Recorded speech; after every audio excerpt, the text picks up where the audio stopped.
Hello friends, आप सब कैसे हैं। आज बहुत अच्छी क्लास होने जा रही है। यूजीसी नेट की क्लासें चल रही हैं हमारे यूट्यूब चैनल पर, जिसमें आपका पीजीटी और डीएसएसबी की क्लास बहुत महत्वपूर्ण रही, क्योंकि जिसने भी जो भी विद्यार्थी या जो भी हमारे फ्रेंड्स हैं जिन्होंने भी डीएसएसबी में फॉर्म अप्लाई करा सोशोलॉजी से, उनके लिए बहुत महत्वपूर्ण प्रश्न रहेंगे ये। आज का जो टॉपिक लिया आपने जाति व्यवस्था, उसके बाद में हमारा रहेगा नेक्स्ट टॉपिक रहेगा सामाजिक हस्तांतरण के टॉपिक है। बहुत अच्छा टॉपिक है। आज का जो टॉपिक करेंगे हम जाति व्यवस्था के बारे में जानेंगे। जाति व्यवस्था क्या है, इसकी उत्पत्ति, इसकी शब्द की उत्पत्ति किसने करी थी, किसने दी थी, जान लेते हैं। जाति व्यवस्था से ही प्रश्न पूछ लेते हैं। देखिए, जाति पुर्तगाली शब्द है जिसे हम कास्ट से बना हुआ है, जिसका शाब्दिक अर्थ होता है प्रजाति। नस्ल या जन्म से लिया जाता है। जाति का मतलब ये होता है। जन्म पुर्तगाल के ग्रेरिया डे ओरेटा ने सर्वप्रथम 1665 ईस्वी में इस शब्द की उत्पत्ति का पता लगाया था। पुर्तगाल के जो ग्रेरिया डी ओरेटा ने सर्वप्रथम 1665 ईस्वी में इस शब्द की उत्पत्ति का पता लगाया था। किसका? जाति का। बाद में फ्रांस के आस्वे डुवाए ने इस शब्द का प्रयोग प्रजाति के संदर्भ में किया था। कहाँ के थे? फ्रांस के। कौन थे? आस्वे डुवाया।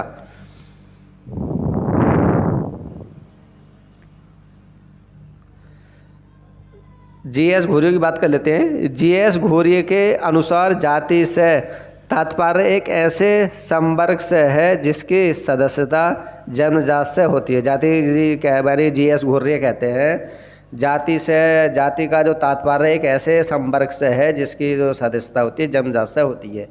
जाति का मतलब आप सब लोग जानते ही हैं कि जिसमें ही बच्चा जन्म लेगा वो उसी जाति का माना जाएगा। लुइस ड्यूमा ने, देखो लुइस ड्यूमा क्या कहते हैं, लुइस ड्यूमा ने जाति का मुख्य घर के बल पर पवित्र और अपवित्र को माना है। प्रश्न पूछ लेता कि पवित्र और अपवित्र की जो अवधारणा किसने दी थी, तो आपका लुइस ड्यूमा ने दी थी। जाति का मुख्य घर के बल पर। जाति व्यवस्था की परिभाषाएं जान लेते हैं। जाति व्यवस्था की परिभाषा क्या है? देखिए, लुइस ड्यूमा ने जाति का सांस्कृतिक सोपन और जाति का केंद्रीकरण, इन्होंने केंद्रीय घर, इन्होंने पद सोपन या स्त्रीकरण को माना है। किसने? लुइस ड्यूमा ने। पूछ रहा था संस्कृत यानी कि सांस्कृतिक सोपन किसने माना था? लुइस ड्यूमा ने। एफ जी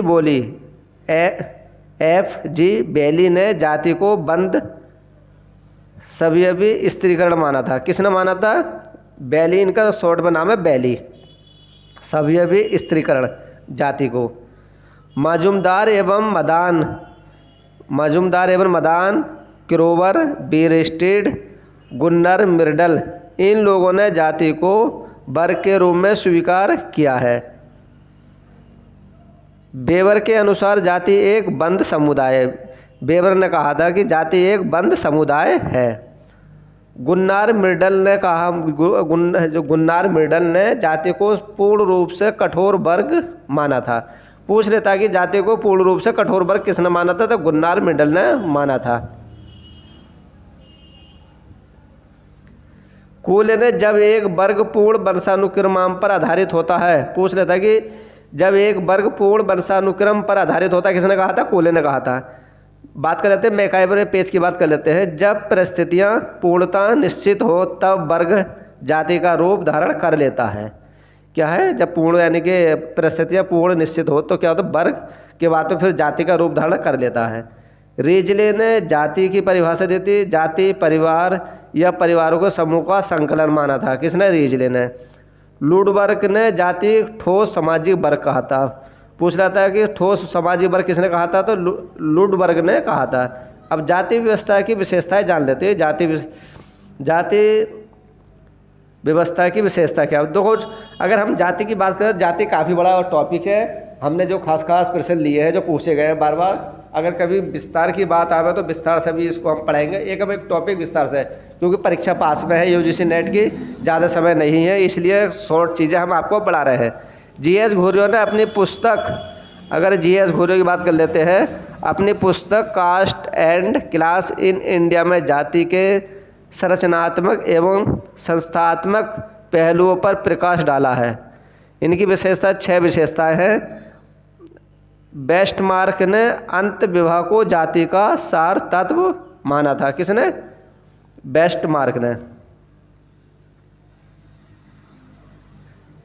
नर्मदेश्वर प्रसाद ने जाति व्यवस्था में रगनपान एवं छाया के नियम को जाति की महत्वपूर्ण विशेषता माना था। किसने? नर्मदेश्वर प्रसाद ने।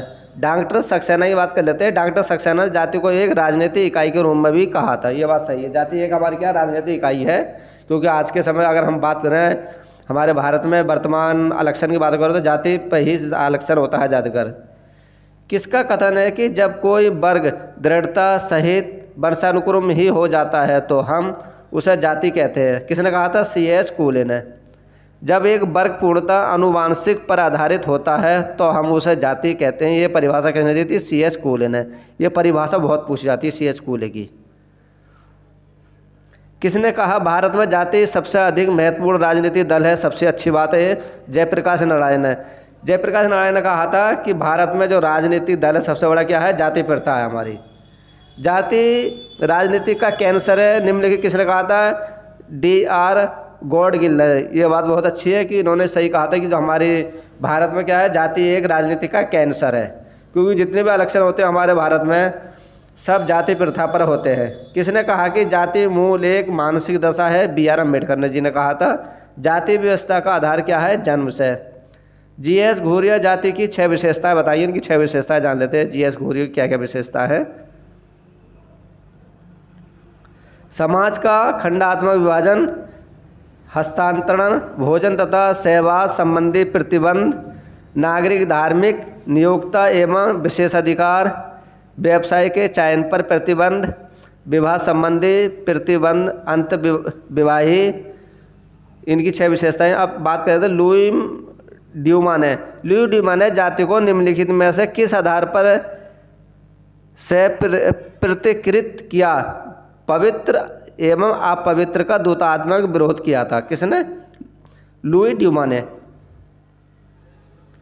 निम्नलिखित में से किसने शुद्धता और अशुद्धता की अवधारणाओं का भारतीय समाज के संदर्भ में विवेचना की थी? लुई ड्यूमा ने।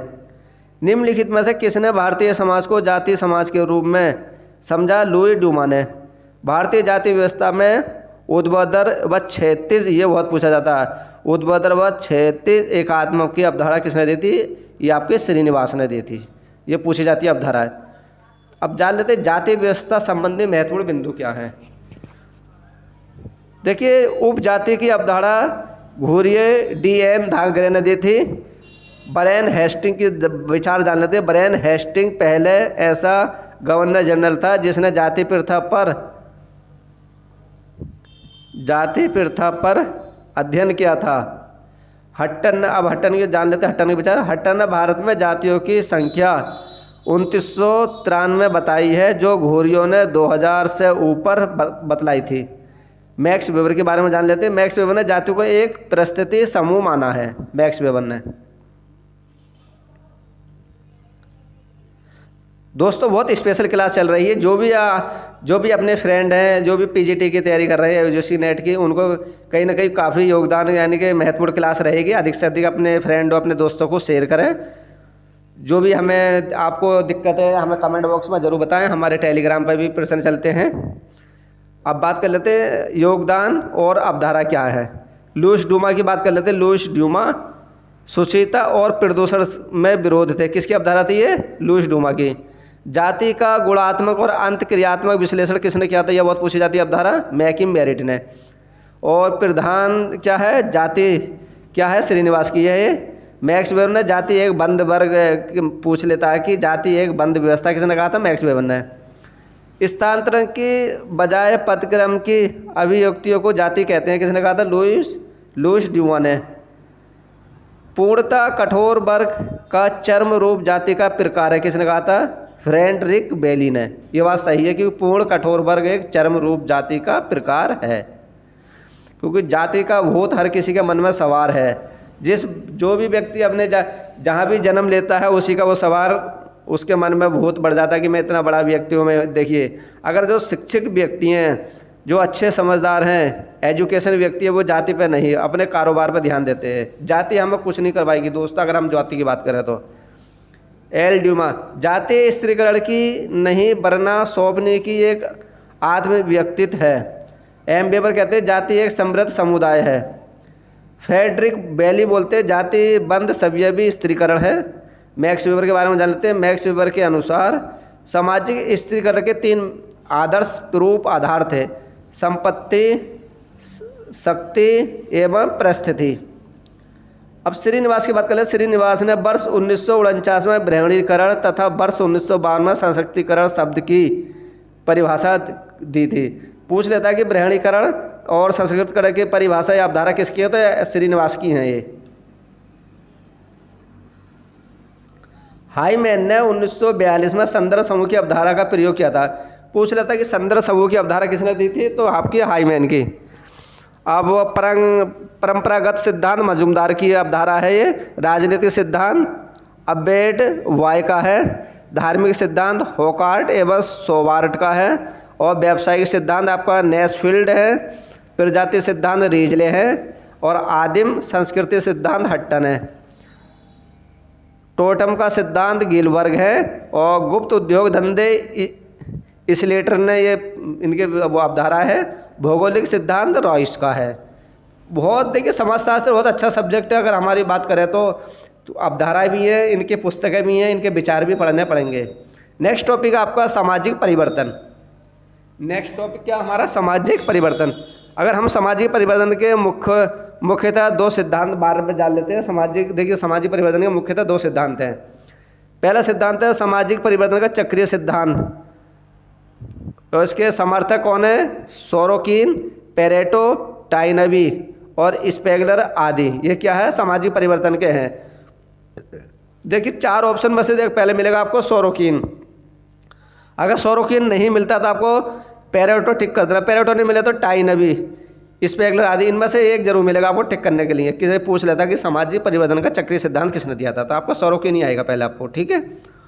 ओसवाल्ड स्पेगलर का सिद्धांत जर्मन विद्वान स्पेगलर ने अपनी पुस्तक द डिसलेंट ऑफ द वेस्ट 1918 में 8 बड़ी समस्याओं का अध्ययन करके बताया था।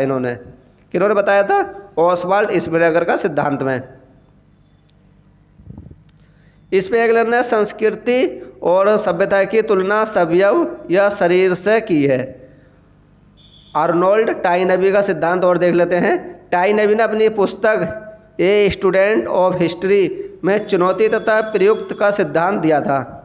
सोरोकिन ने संस्कृति गतिशीलता का सिद्धांत या उतार चढ़ाव का सिद्धांत किसने कहा था? सोरोकिन ने। सोरोकिन के अपना ये सिद्धांत अपनी पुस्तक सोशोलॉजी एंड कल्चर या डायमोनिज्म में प्रस्तुत किया था। किसने? सोरोकिन ने। सोरोकिन ने परिवर्तन के चक्रीय सिद्धांत के स्पेगलर के विचारों का विरोध किया था। सोरोकिन की बात कर लेते हैं। सोरोकिन ने चक्रीय सिद्धांत का विरोध किया है, फिर भी इन्हें चक्रीय सिद्धांत के प्रतिपादक में रखा गया जाता है। देखो मैं क्या बता रहा हूँ, पहले आपका सोरोकिन ही है। चक्रीय सिद्धांत में कौन मिलेगा? सोरोकिन ही मिलेगा आपको। सोरोकिन ने सामाजिक परिवर्तन को केवल उतार चढ़ाव की प्रक्रिया माना है। सोरोकिन ने समाज में परिवर्तन के लिए 3 संस्कृति का योगदान माना। 3 योगदान दिए थे। कौन से? सोरोकिन के। पहला आपका चेतनात्मक संस्कृति, संवेगात्मक संस्कृति, बहुत पूछा जाता है ये। भावनात्मक संस्कृति, काल्पनिक संस्कृति सोरोकिन की है। और आदर्शात्मक संस्कृति आपकी सोरोकिन की है। सामाजिक एवं संस्कृति परिवर्तन संबंधी विचार जान लेते हैं। गिलीन तथा मेलिनोवस्की ने सामाजिक परिवर्तन और संस्कृति परिवर्तन को एक माना है। डेविस ने सामाजिक परिवर्तन को संस्कृति परिवर्तन का मात्रक भाग माना था। मैकाइवर एवं पेज ने सामाजिक परिवर्तन को संस्कृति परिवर्तन से भिन्न है। काम्टे तथा हाउहाउस ने विकास तथा प्रगति को एक ही अर्थ में प्रयोग किया था। किसने? काम्टे तथा हाउहाउस ने। नेक्स्ट देखिए सामाजिक परिवर्तन के विभिन्न कारकों संबंधी मत जान लेते हैं। क्या क्या कारक हैं? आर्थिक कारक मार्क्स का पूछ लेता है, बौद्धिक कारक काम्टे का है और धार्मिक कारक आपका वेबर का है, सांस्कृतिक कारक आपको सोरोकिन का है, संस्कृति पिछड़ापन आपको आर्गबन का बहुत पूछी जाती है अवधारणा आपकी, प्रौद्योगिक कारक आपका बेलबन का है, जनसंख्या कारक आपका माल्थस एवं सैंडलर का प्रश्न पूछा जाता है आपकी नीट की परीक्षा यूजीसी नेट में बहुत पूछा जाता है ये, और जलवायु कारक आपका हक्टिन का है। बहुत वेरी आपके ये वेरी मोस्ट प्रश्न है ये वाले आपके, बहुत पूछे जाते हैं आपके ये। संबंधी समाजशास्त्री और सामाजिक परिवर्तन संबंधी सिद्धांत जान लेते हैं। स्पेंसर क्या है, उद्विकास सिद्धांत बहुत पूछा जाता है। कार्ल मार्क्स का प्रौद्योगिक सिद्धांत बहुत पूछा जाता है। सोरोकिन की संस्कृति गतिशीलता का सिद्धांत और विल्फ्रेड पेरेटो का अभिजात वर्ग के यानी कि परिभ्रमण का सिद्धांत। सोरोकिन उतार चढ़ाव, स्पेगलर चक्रीय, स्पेंसर सोरोकिन ने कहा था ये।